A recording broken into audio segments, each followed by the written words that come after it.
இப்போ நம்ம பார்க்கக்கூடியது சிந்து சமவெளி நாகரிகம் இண்டஸ் வேலி சிவிலைசேஷனோடைய ஒரு 20 கேள்விகள் பார்க்க போகிறோம். ரொம்ப இம்பார்ட்டண்டானது.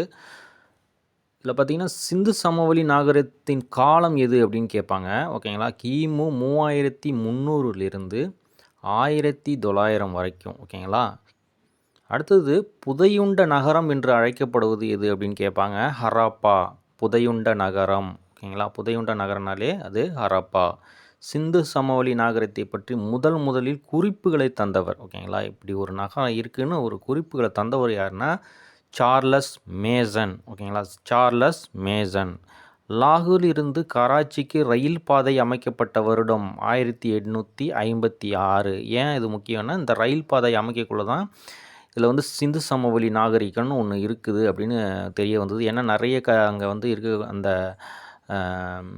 கற்கள்லாம் பயன்படுத்துகிறாங்க. ஓகேங்களா? அதில் இருக்கக்கூடிய செங்கற்களை வந்து இந்த ரயில்வே பாதைக்கு பயன்படுத்தக்குள்ள இதில் வந்து ஒரு வரலாற்று சிறப்புமிக்க ஒரு நகரம் இருந்திருக்கு அப்படின்னு இவங்களுக்கு தெரிய வருது. அதனால் இது ரொம்ப முக்கியமானது. 1856 எங்கேருந்து லாகூர்லேருந்து கராச்சிக்கு, இப்போ பாகிஸ்தானில் இருக்கக்கூடிய ஏரியா. இந்திய தொல்லியல் துறையின் தந்தை என்று அழைக்கப்படுவர் யாருன்னா அலெக்சாண்டர் கன்னிங்ஹாம். இதுக்கு முன்னாடி வந்து சிந்து சமவெளி நாகரிகம் அப்படிங்கிற ஒரு நாகரிகம் இருக்குதுன்னு குறிப்பு தந்தவர் யாருன்னு கேட்டிங்கன்னா சார்லஸ் மேசன். அதே இந்திய தொல்லியல் துறையின் தந்தை என்று அழைக்கப்படுவர் வந்து அலெக்சாண்டர் கன்னிங்ஹாம். ரொம்ப இம்பார்ட்டண்டானவர். ஓகேங்களா? Alexander Cunningham. இந்திய தொல்லியல் துறை ஏற்படுத்தப்பட்ட ஆண்டு எதுன்னு கேட்பாங்க. 1861. 1861. இந்திய தொல்லியல் துறையின் தலைமையிடம் அமைந்துள்ள இடம் இப்போதும் புதுதில்லியில் தான் அமைந்திருக்கு. பண்டைய நாகரிகங்களின் காலத்தை அளவிட பயன்படுவது எதுனா கார்போரேடியன் முறை. கார்போரேடியன் முறை தான் வந்து பண்டைய நாகரிகங்களை கண்டறிய பயன்படுவது. கோட்டைகள் அமைந்த பகுதி எதுனா மேல் நகர அமைப்பு. மேல் நகர அமைப்பு அப்படிங்கிறதுல தான் கோட்டைகள்லாம் அமைஞ்சிருந்தது இந்த சிந்து சமவெளி நாகரிகத்தில். பெருங்குளம் இருந்த பகுதி எதுனா மேல் நகர அமைப்பு. பெருங்குளம் அப்படிங்கிற அந்த குளியல் ஏரியா இதெல்லாம் வந்து பார்த்திங்கன்னா மேல் நகர அமைப்பில் இருந்தது. இந்த கீழ்நகர அமைப்பில் யாருன்னா பொதுமக்கள் வசித்தாங்க. ஓகேங்களா? பொதுமக்கள் சாதாரண மக்கள்லாம் வந்து கீழ்நகர அமைப்பில் இருந்தாங்க. சிந்து சமவெளி நகரத்தின் கப்பல் கட்டும் தளம் ரொம்ப இது ஏரியா வைஸ் பார்த்துக்குங்க. ஓகேங்களா?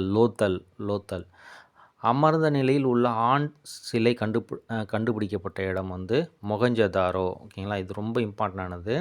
அமர்ந்த நிலையில் உள்ள ஆண் சிலை தலைவராகவும் இவரை கருதுகிறாங்க. சிந்து சமவெளி மக்கள் எதனால் செய்யப்பட்ட அளவீடுகளை பயன்படுத்தினர் அப்படின்னா தந்தத்தினால். ஓகேங்களா? தந்தத்தினாலானதை பயன்படுத்தியிருக்காங்க. சிந்து சமவெளி மக்கள் எந்த ஆடையை பயன்படுத்தினார்கள் அப்படின்னா பருத்தி மற்றும் கம்பளி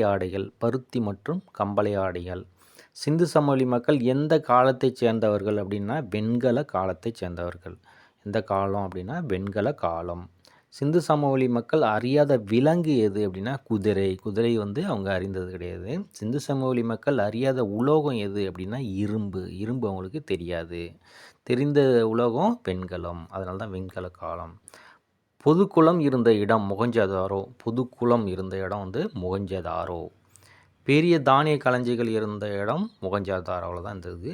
பெரிய கூட்ட அரங்கு இருந்த இடம் அதுவும் மொகஞ்சதாரோவில் தான் இருந்திருக்கு. சரி, அடுத்த வீடியோவில் சந்திக்கலாம். நன்றி, வணக்கம், தேங்க்யூ.